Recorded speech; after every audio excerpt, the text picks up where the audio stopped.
Dua Lipa and The Weeknd have been drawing on funky bass lines, disco grooves, and synth-heavy pop nostalgia to land respective spots at the top of the Billboard charts. Their latest albums, Future Nostalgia and After Hours respectively, both feature retro production reminiscent of a high-energy 80s workout video.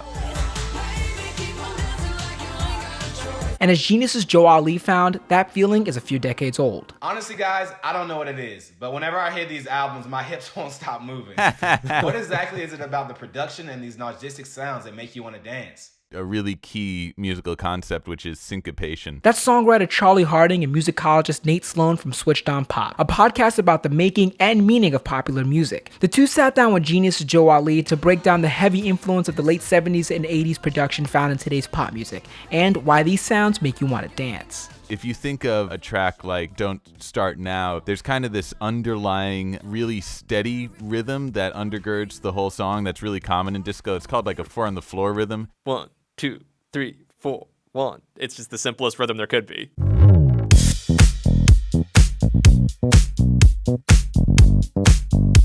You have one layer of rhythm that's just this kind of steady pulse, and then you have another rhythm that's dancing in and between it, and that's keeping you on your toes. Aren't you the guy who tried to hurt me with the word goodbye? Frankly, it messes up your brain. It explodes, but it's not unpleasant. It's actually really pleasurable. It's what music scientists call a violation of structural expectations. And when that happens, I mean, let me put it in more plain terms. Your body just goes crazy. Tracks like Love Again, produced by Dua Lipa's frequent collaborator Stephen Kaz Kazemiok, and Abel's Cut After Hours, produced by longtime collaborator Elangelo, lay the blueprint for these levitating, syncopated sounds pioneered in 70s and 80s queer clubs of Chicago and Detroit. I never thought I'd hear my heartbeat so loud. I can't believe there's something left in my chest anymore. But goddamn, you got me in love again. My darkest hours, girl, I felt so alone inside of this crowded room.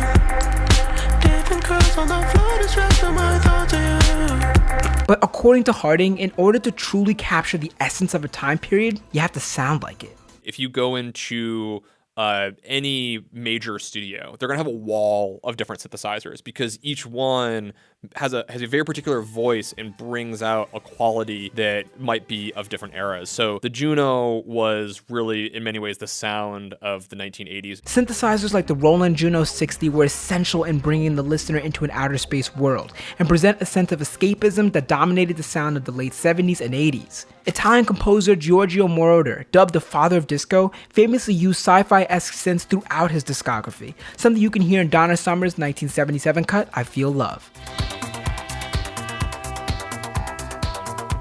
Or a-ha's 1984 mega hit, Take On Me.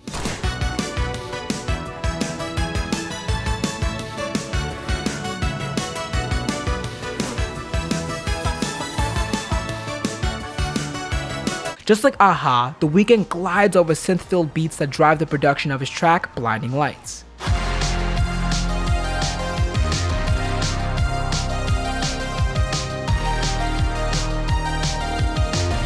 And the drowned out synths of In Your Eyes.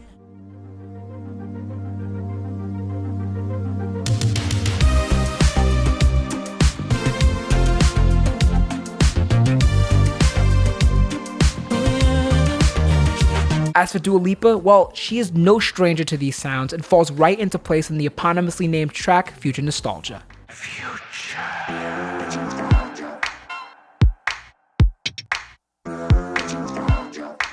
As well as the breezy sounds of Cool.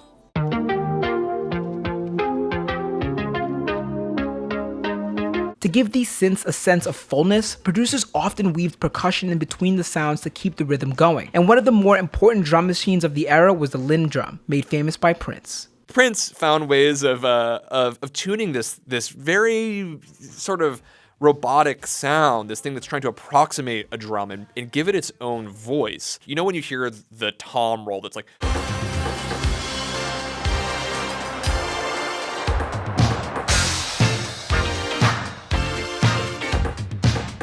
These types of drum patterns are prevalent throughout The Weeknd's After Hours album, like on Scared to Live. I am not the man I used to be. Did couldn't let you see. Refuse to be the one who takes your heart. And producers like Metro Boomin are making the sound current, borrowing from Prince's ability to give his drums a unique voice. On The Weeknd's cut Faith, Metro's 808 drums are laced behind synths as Abel croons out falsetto high vocals, while throwing in a lyrical nod to Prince.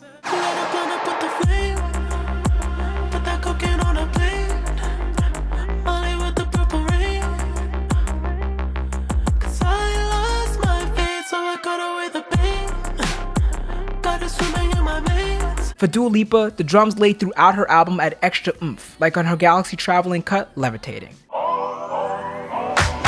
If you wanna run away with me, I know a galaxy and I can take you for a ride. All in all, it was Dua's mission to capture a groove, and the project sounds like it was mixed by a DJ. Take a track like Break My Heart, which opens up light and fades into heavier bass.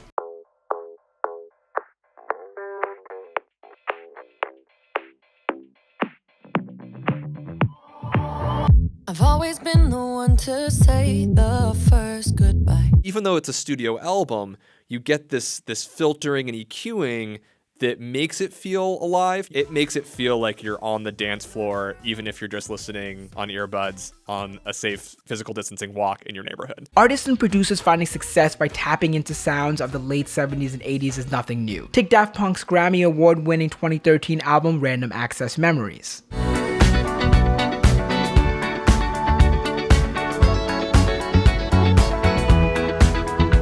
It's not surprising that we see different eras repeat. During the height of Amy Winehouse, there was a 60s obsession. We had some great 70s funk happening with Bruno Mars a handful of years back. And so now we've made it into the 80s. And the sounds of the 1980s are ripe for digging because you have the confluence of so many great musical elements happening. What's your favorite song to let loose to in the dance floor? Let us know in the comments. I'm Jacques Morel with Genius News, bringing you the meaning and the knowledge behind the music. Peace. Bound